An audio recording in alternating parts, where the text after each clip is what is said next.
wabarakatuh.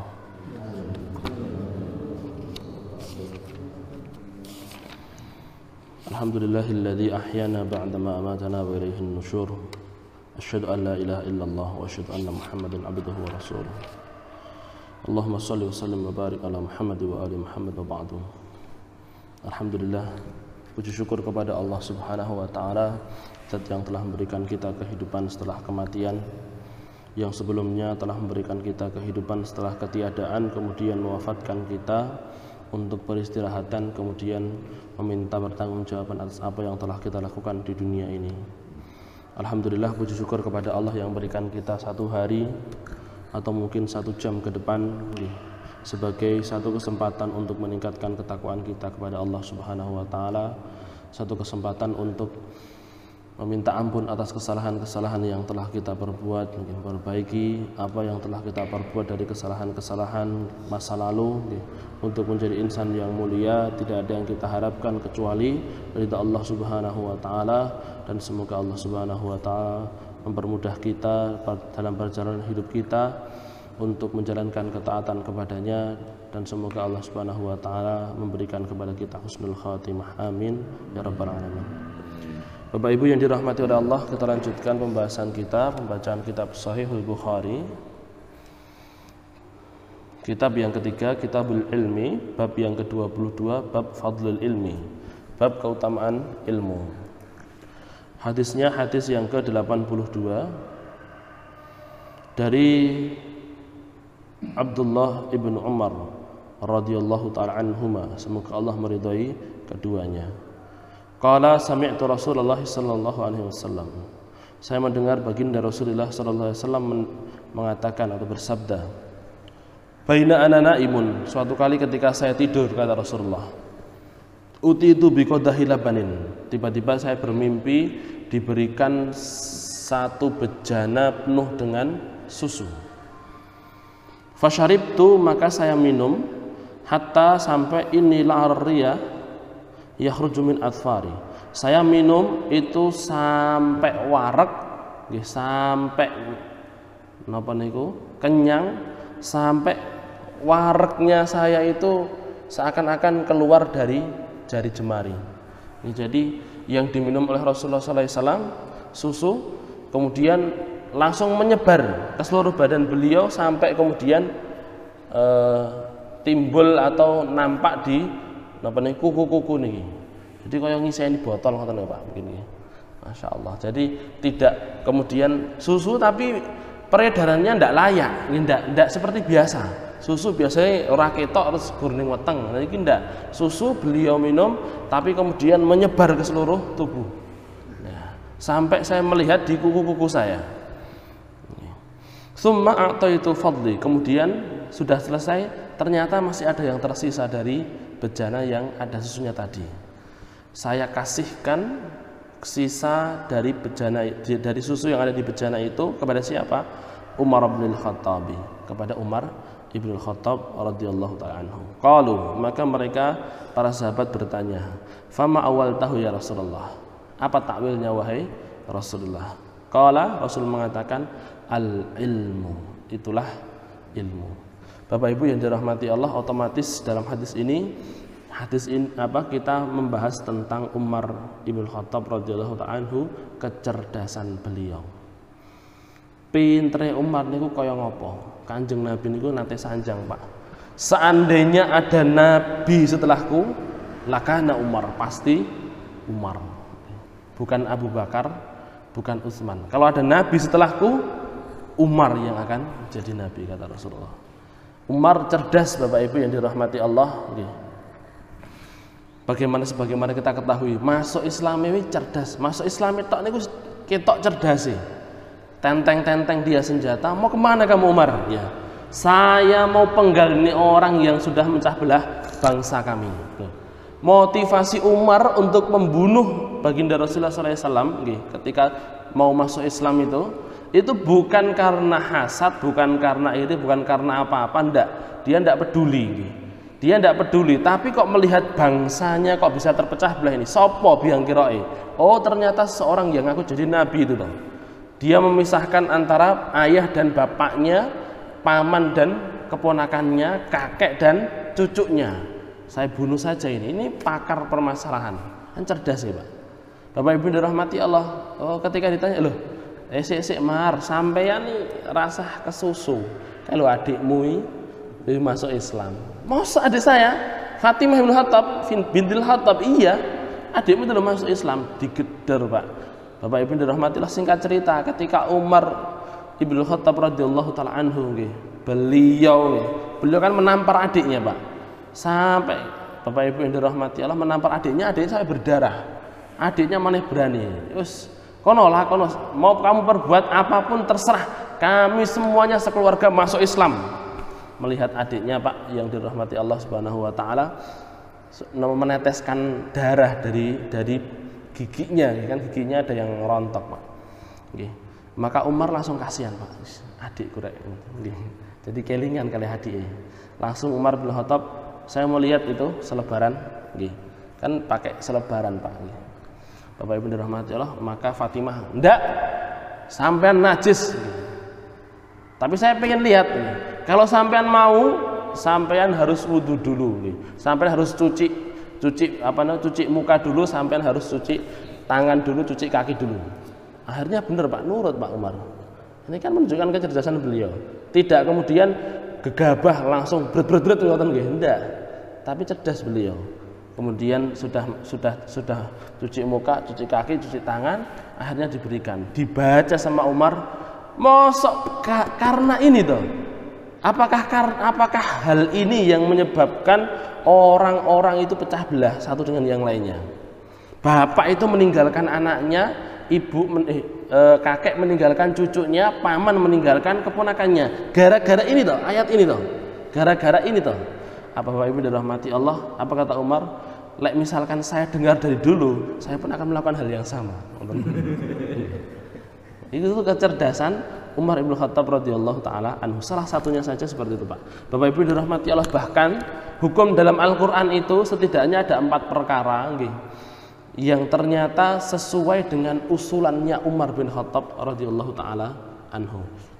Apa saja? Ketika Rasulullah SAW beliau sedang tawaf di Ka'bah, terus kemudian Rasul mengatakan ini loh makamnya Ibrahim, tempat berdirinya Ibrahim untuk membangun Ka'bah. Kemudian Umar usul, ya Rasul, kenapa kita tidak sholat aja di sini? Bapak Ibu yang dirahmati Allah, kalau dulu makam Ibrahim itu bukan tidak dikasih lubang gitu saja, tapi terus nanti ada makam Ibrahim, terus kemudian ada hijr Ismail. Nah di situ Bapak Ibu yang dirahmati Allah masih ada hijrnya sedikit, jadi dibangun. Kalau sekarang masih hijr Ismailnya masih. Kalau dulu Bapak Ibu dirahmati Allah masih tinggi, kemudian dirobohkan karena banjir, roboh, terus kemudian dibangun pendek. Bapak Ibu dirahmati Allah. Kemudian di makam Ibrahim dulu pun juga ada ruangannya Pak. Dulu juga ada ruangannya. Di situ kemudian Umar mengatakan, ya Rasul, kenapa kita tidak sholat menghadap makam Ibrahim aja? Ternyata Bapak Ibu dirahmati Allah, Allah pun menurunkan ayatnya, ya wattakhidu mim maqami Ibrahim musalla. Jadikan makam Ibrahim itu tempat berdirinya Ibrahim sebagai tempat sholat. Bapak Ibu dirahmati Allah, itu yang pertama. Jadi usulan Umar nih Pak, jadi syariat. Kemudian ketika matinya dedengkot orang-orang munafik yang bernama Abdullah bin Ubay bin Salul. Bapak ini si Abdullah bin Ubay ini Pak, orangnya munafik. Ternyata anaknya si Abdullah bin Ubay, namanya juga Abdullah, itu ternyata muslim tulen Pak. Jadi bapak ini ku munafik tengek, tapi anaknya muslim tulen. Sampai Rasulullah SAW beberapa kali mendapat gangguan Pak. Anaknya mengajukan diri, ya Rasul, panjenengan purun bapak saya ini yang harus saya habisi, jenengan kirimkan saya saja. Jangan kirimkan orang lain. Nanti kalau panjenengan kirimkan orang lain, nanti malah justru ada dendam di sana. Tapi kalau misalkan saya sendiri, maka kalau misalkan saya merasa menyesal, itu biarkah jadi penyesalan buat saya pribadi. Sampai seperti itu Pak. Ketika Abdullah bin Ubay mati, Bapak Ibu dirahmati Allah, Rasulullah SAW beliau menyolatkan Abdullah bin Ubay. Apa kata Umar, ya Rasul, panjenengan tidak pantas untuk menyolatkan orang-orang seperti ini. Maka turunlah ayat larangan dari Allah Subhanahu wa taala bagi Rasulullah SAW untuk menyolatkan para dedengkot-dedengkotnya orang-orang munafik. Kemudian juga Bapak Ibu hadirin yang dirahmati Allah Subhanahu wa taala, ayat hijab yang berkenaan dengan istri beliau, istri Rasulullah sallallahu alaihi wasallam. Jadi sebelum ada turunnya hijab, ini menunjukkan bahwasanya hijab itu merupakan bagian dari agama Islam. Dulu belum ada hijab, kemudian para sahabat laki-laki kalau mau ketemu istrinya Rasul, ya, itu langsung ketemu face to face, Pak. Maka Umar bin Khattab melihat, ya Rasul, mboten pantas nggih. Saya melihat tidak pantas. Namanya orang kan ada yang melihat, kemudian di sana ada napa niku nafsunya, nggih, Pak. Jadi orang melihat wanita itu kan tidak semuanya karena takdim, apalagi niki istri panjenengan ndak. Ada yang kemudian ketemu kali istri panjenengan niku ada nafsu di sana. Mbok yo panjenengan kasih hijab ya Rasulullah. Maka Bapak Ibu yang dirahmati, hijab di sini bukan kerudung gitu, tapi hijab sater kata niko. Maka turunlah ayat hijab. Terus kemudian Bapak Ibu yang dirahmati Allah, ketika rumah tangga Rasulullah SAW pernah ternyata Bapak Ibu yang dirahmati Allah, dalam sejarah itu ternyata rumah tangga Rasul itu pernah gonjang, Pak, pernah gonjang ganjing, di mana Rasulullah SAW beliau menjauhi seluruh istrinya. Melihat hal itu Bapak Ibu yang dirahmati Allah, karena kan Umar bin Khattab termasuk mertuanya Rasulullah sallallahu alaihi wasallam. Melihat itu dia tanya sama Hafsah, sampean sing mbok lakoni apa sampai Kanjeng Nabi ternyata njodai sampean iki. Bapak Ibu dirahmati Allah, singkat cerita akhirnya Umar bin Khattab marah, Pak. Umar bin Khattab marah. Niki tetep mesti sing salah niku istri-istri niki. Tetap sing salah sampean iki wong wedok-wedok iki. Kalek sampean ndak mau minta maaf sama Nabi, kata Umar nggih. Maka Allah itu mudah kalau misalkan menggantikan sampean semuanya diceraikan oleh Allah Subhanahu wa taala, digantilah istri Rasulullah SAW dengan istri-istri yang baru, baik itu yang janda maupun perawan. Mudah bagi Allah. Bapak Ibu dirahmati Allah, maka turunlah ayat surat At-Tahrim. Jadi Bapak Ibu dirahmati Allah, setidaknya di sana ada beberapa perkara yang ternyata usulannya Umar, perkataannya Umar dijadikan sebagai wahyu oleh Allah Subhanahu wa taala. Wahyu Allah Subhanahu wa taala sesuai seakan itu diilhamkan dulu kepada Umar ibn Khattab radhiyallahu taala anhu, menunjukkan kecerdasan beliau. Beberapa hukum-hukum Islam ada revisi di sana, Pak. Ya, bukan revisi yang tidak disetujui oleh syariat, enggak. Karena ada madharat yang ternyata jauh lebih besar, maka Umar bin Khattab radhiyallahu ta'ala anhu menerapkannya. Ada maslahat yang ternyata jauh lebih besar, maka Umar bin Khattab radhiyallahu ta'ala anhu menerapkannya. Termasuk Bapak Ibu yang dirahmati Allah, salat tarawih, termasuk hukum cambuk. Dulu, Pak, kalau nyambuk itu mencambuk orang itu pakai gitik. Mriki gitik, Pak. Nggih, gitik ngoten nika. Tapi di masa Umar, Pak, ndak, Pak, pakai cemeti, Pak, ceten nggih mriki. Sing biasane iku jaranan ngoten nika. Pakai cemeti bener, Pak. Orang Bapak Ibu dirahmati Allah, di masa Rasulullah SAW dan Abu Bakar, orang yang mabuk itu cuman dicemeti 40 kali cambuk. Di masa Umar, Pak, karena orang yang mabuk itu kok tambah banyak. Barangkali guru 40 gak krasa. Diganti, Pak, pakai cambuk, dipakai cemeti itu pun 80 kali. Jadi Bapak Ibu yang dirahmati Allah, kalau hukum Islam diterapkan, wong-wong mabuk niku kudune diceteni, Pak, selama sebanyak 80 kali. Ceter wis. Sapa sing gelem mabuk meneh. Nggih, masyaallah. Jadi Bapak Ibu hadirin dirahmati Allah, itulah beberapa bentuk kecerdasan yang Allah berikan kepada Umar ibn Khattab radhiyallahu taala anhu, sampai ketika di kepemimpinan beliau, Bapak Ibu yang dirahmati Allah, Islam ini semakin jaya. Islam itu pertama kali, Pak, orang yang memasukkan anak muda, bocah cilik di jajaran permusyawarahan untuk kekhalifahan. Jadi Bapak Ibu yang dirahmati Allah, istilahnya DPR pusat, istilahnya DPR pusat atau staf sus, staf khusus. Ini sekarang ada staf khusus milenial barang. tapi kayak gunane. Nggih. Staf khusus ngoten niku Pak, Bapak Ibu dirahmati untuk permusyawarahan. Di sana ada sahabat-sahabat Bapak Ibu dirahmati Allah yang mulia, sing pun sepuh-sepuh, senior-senior, para pemuka, para pemuka suku, kepala suku dan lain sebagainya. Ternyata Bapak Ibu yang dirahmati Allah, apa yang dilakukan oleh Umar? Ada anak muda Pak, namanya Abdullah bin Abbas.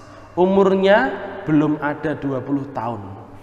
Bocah jek rung enek 20 tahun Pak, dijak noto negara.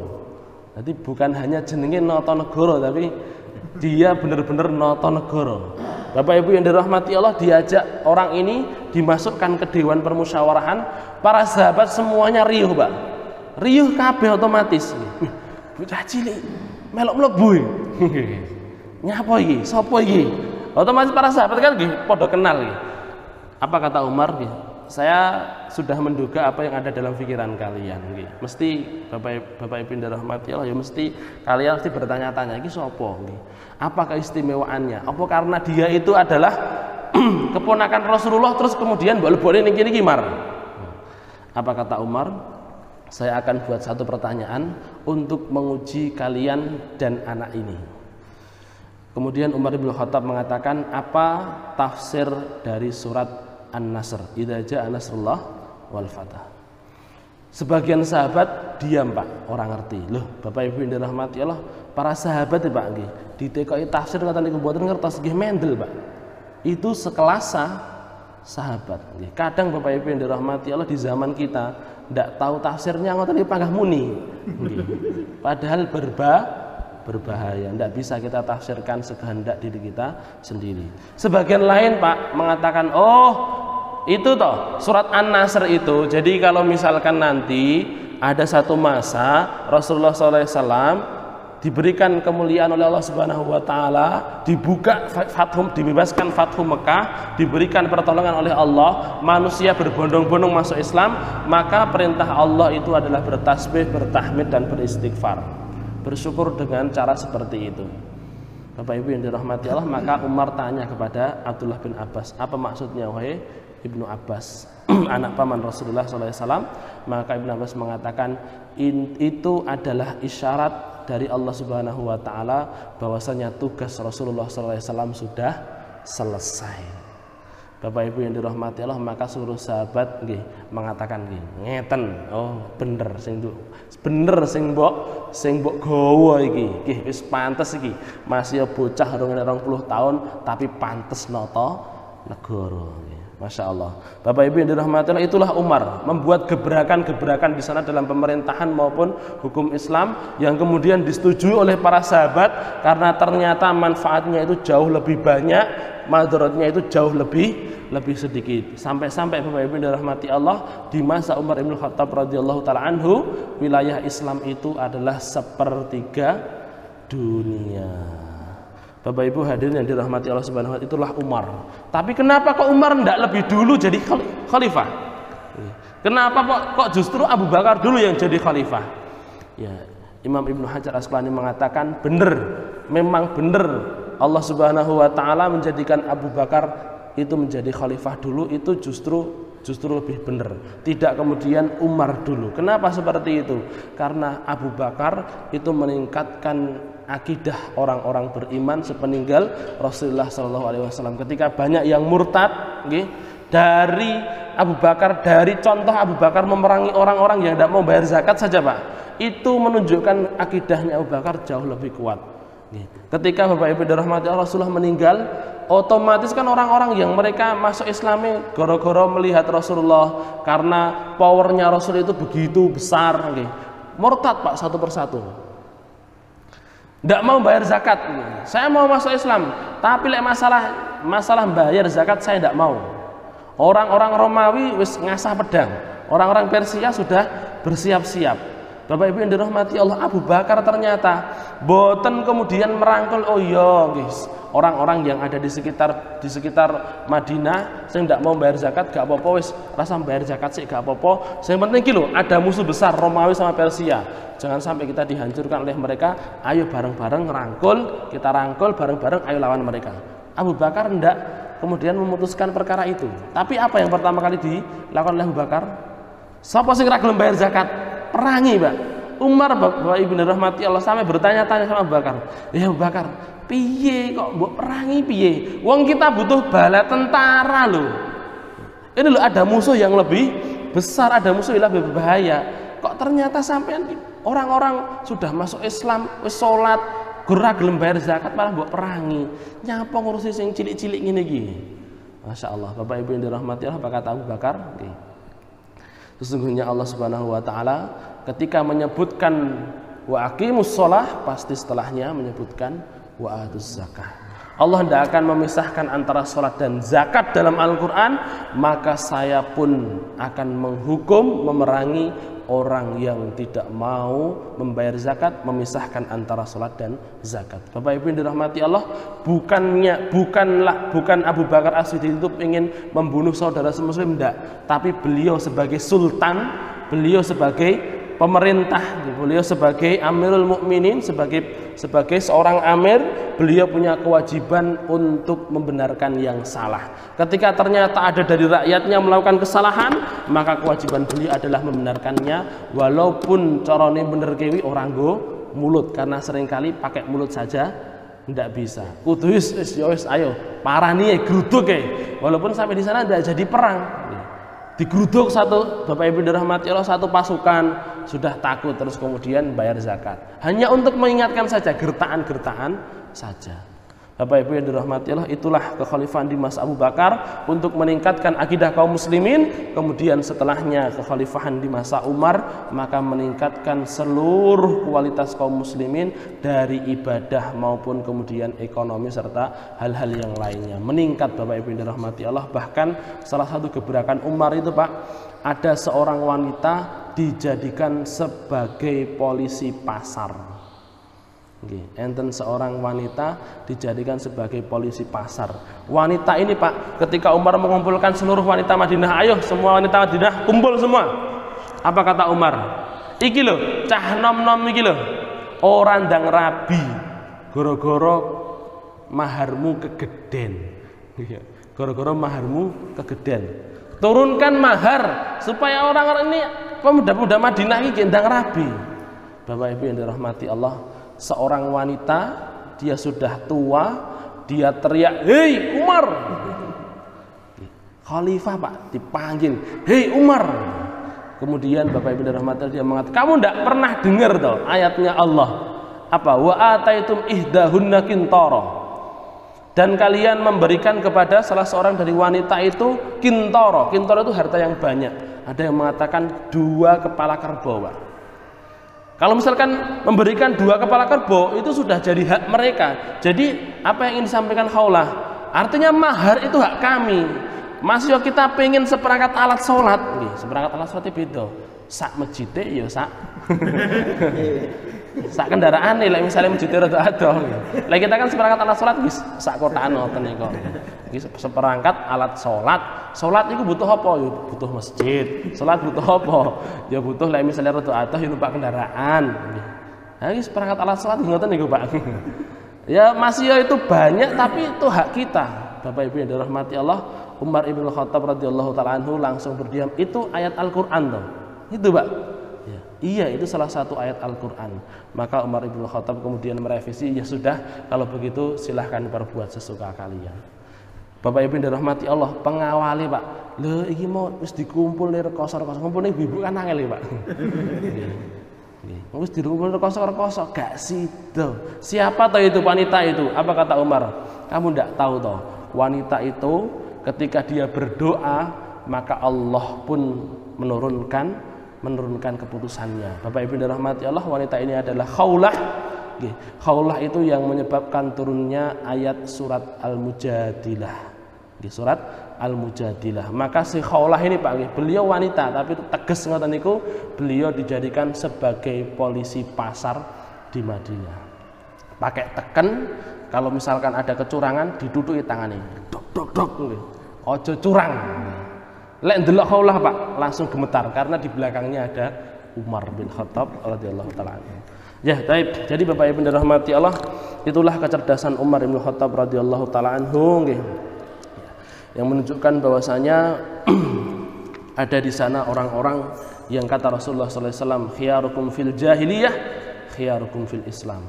Orang terbaik di antara kalian di jahiliyah itu adalah orang yang terbaik di antara kalian ketika sudah masuk Islam. Seringkali Bapak Ibu yang dirahmati Allah, orang-orang yang berhijrah, orang-orang yang dulunya itu belum masuk Islam atau dulunya tidak sholat dan lain sebagainya, ternyata mendapatkan hidayah dari Allah Subhanahu wa Ta'ala, gebrakannya itu jauh lebih terasa daripada kita yang mungkin bapak kita masuk Islam, bayi yo Muslim, kita lahir pun dalam keadaan Muslim, kadang seringkali kemampuan kita, gebrakan kita jauh lebih tidak terasa daripada mereka-mereka yang baru berhijrah.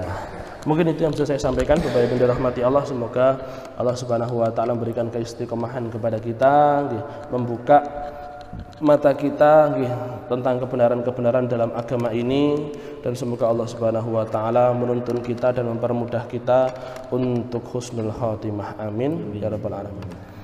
Qul qouli hadza astaghfirullah li wa lakum walhamdulillahirabbil alamin. Assalamualaikum warahmatullahi wabarakatuh.